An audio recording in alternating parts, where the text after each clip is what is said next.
Hello, and welcome to Insights in Action with Orange 142, where we interview agency leaders and business owners to uncover the journeys, strategies, and insights that drive their success. At Orange 142, we're all about transforming brand stories into impactful digital experiences through innovative media and marketing solutions. And today, I'm very lucky to be joined by David of DMI Partners. How's it going, David? What's going on, Chef? Awesome. Thank you so much for being on, first and foremost. And I'd love to just start this off by learning a little bit more about you and your background and a little bit more about DMI Partners.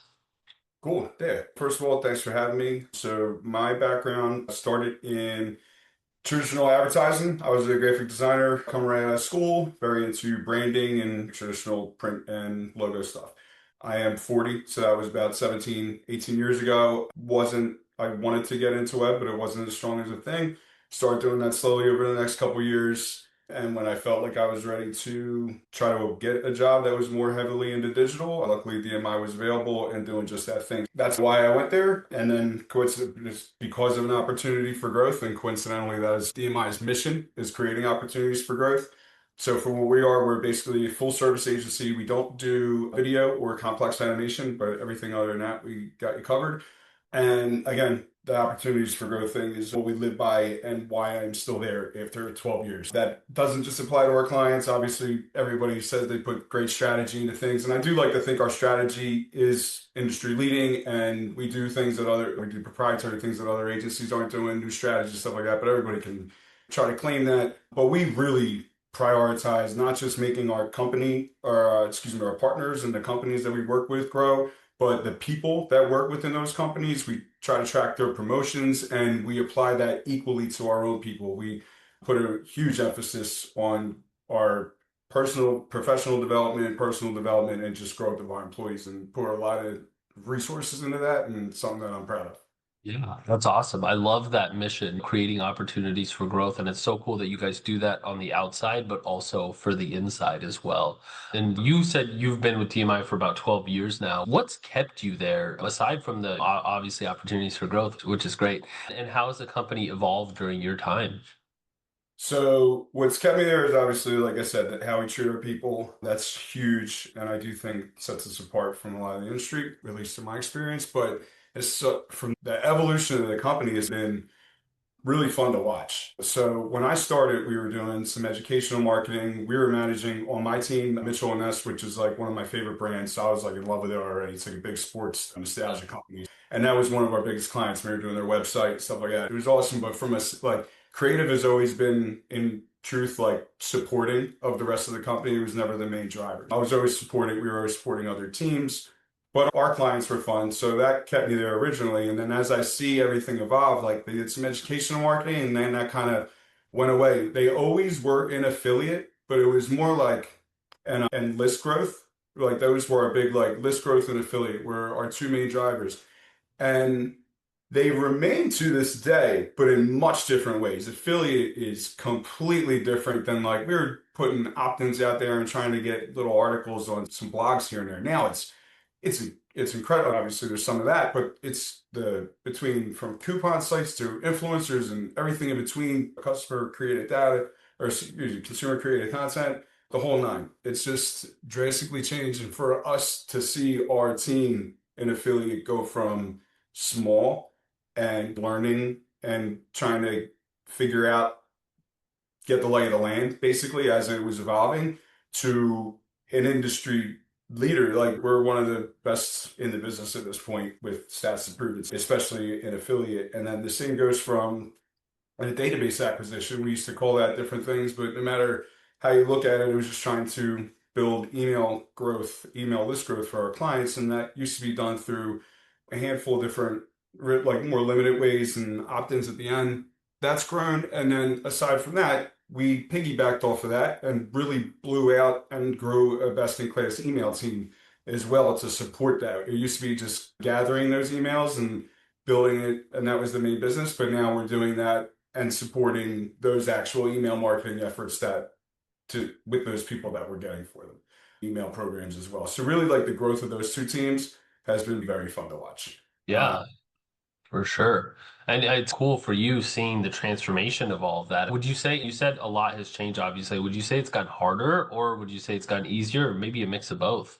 Yeah, it's a little mix of both. It's easier to get some big numbers in that look nice, that's for sure, just because there's so many different angles now and different ways you can attack things. And that's what makes it easier for customizations, right? It wasn't as easy to customize per client before because there was only so many tactics. Now with so many tactics, we really customize plans that are effective for the needs of that client. If and then because we're full service, it's nice that if we're doing that for one service, we can also some clients we do it for everything. When creative can support too. It's just nice being able to do everything in house, but also being having two services that we're true industry leaders on. Yeah, yeah, for sure. And so what do you think separates a good affiliate or email marketing strategy from a great one?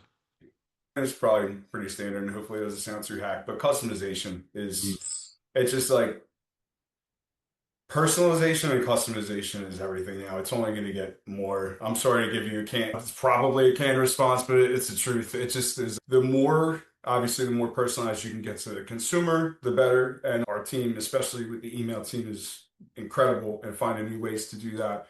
And then for the other side, it's like creating that custom plan for the affiliate or whatever that would be, personalized to what the needs of the client are. Yeah. It's really is the key to it. Yeah, for sure. No, and that totally makes sense. We're in the attention economy right now. On the outside, when you're trying to get customers, you're really fighting for people's attention, and it's such a ephemeral thing, right? Like it's really hard to get people's attention, and so personalization works. I come from the sales side of agency marketing and whatnot, and it's the same thing. The more personal you can make your outreach, the better it's going to do, almost always. Yep. And that goes for trying to find who you're going to partner with too. I know our team, our affiliate team especially, puts a lot of effort into finding the right partners, the right influence that are speaking to the right audience, so that's easier to get in front. Because it is, it's really hard to get in front of eyeballs. But that's something our team really excels at is like getting in front of those eyeballs through like the strategies of the partnership. Yeah, watching that skill set and different strategies is fun. Yeah, for sure. So you've managed versatile teams across creative, development, strategy. What's your approach to fostering collaboration across all of these disciplines? Getting everybody together often is good. Once a week, everybody should be together and at least once a week and see what's going on. Our communication, we're not a huge between creative development and the FI management. We're not a huge team. It's a little bit easier to be transparent, to communicate well, but we are all remote, but we are on Teams all day. We are calling each other all day. We're sharing screens. We're working through like it's everything that we do between honestly Reich and Teams.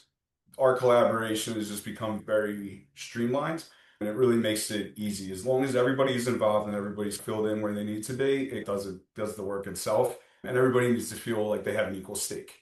Yeah, and that must be one of the most fun part. I've never worked in that side of the agency world. My job has always been a little bit more siloed because it's more sales and whatnot, but that must be one of the most fun parts across any of those disciplines is the ability to just work with people and just put your heads together and come up with something. Imagine some real magic happens that way. Yeah, brainstorming sessions are great. Whiteboarding, all those things are definitely fun in a team environment, especially on the creative side. Even just like throwing first drafts in front of each other and trying to rip them apart Yeah. can always be good. But a lot of times there's nothing, honestly, there's nothing to rip apart. We've done, it's always like positive, and then maybe that's why we work so well because everything, all the feedback is always like constructive, if anything. Yeah, for sure. And the more you work with other people, the easier it gets too, because you start to understand the way they think and whatnot, which is awesome. So, looking at the next few years, what trends in digital strategy or e-commerce excite you the most? I think it's really probably the developments to Shopify. Everything I think we as a company too, or I've just sold everybody really well. I love Shopify as a platform for B2C, especially. And that's mainly what we work in. We do a little WordPress too, but the main excitement of what we do from the creative standpoint, if we're not doing like actual logos and like brand work, is the UX and kind of conversion optimization of the functionality and look and of Shopify sites, how to use them. And Shopify is continually putting out updates. They're always working on it. So really, we're working in the AI, and everybody's talking about AI right now. You have to. They have great AI features, both from a management standpoint and creative standpoint. So really that's without trying to sound like a commercial, which I guess I just did. That's what excites me most is the Shopify developments and Figma. So I'm not giving all the props to one. Figma's doing amazing work too. Yeah, Fig was pretty awesome too. Cool. David, this has been awesome. Thank you so much. I loved hearing about your experience over at DMI and the way you guys really value growth. So, where can people learn more about you and where can people learn more about DMI partners? Yeah, so me, nothing real crazy to promote. You can go to brandallday.com if you would want to see my wacky Christmas cards that I've been doing every year. I took the rest of the portfolio down. Just going to have a little fun with that. But dmipartners.com is where you can get all the info you need. And we're on LinkedIn as well, Instagram, all that. I guess really LinkedIn, Instagram. And that's about it. Nothing crazy to promote. dmipartners.com. So, sounds great. Thank you again for being on, David. This is great. All right, thank you. I appreciate the time. Thanks, Shiv.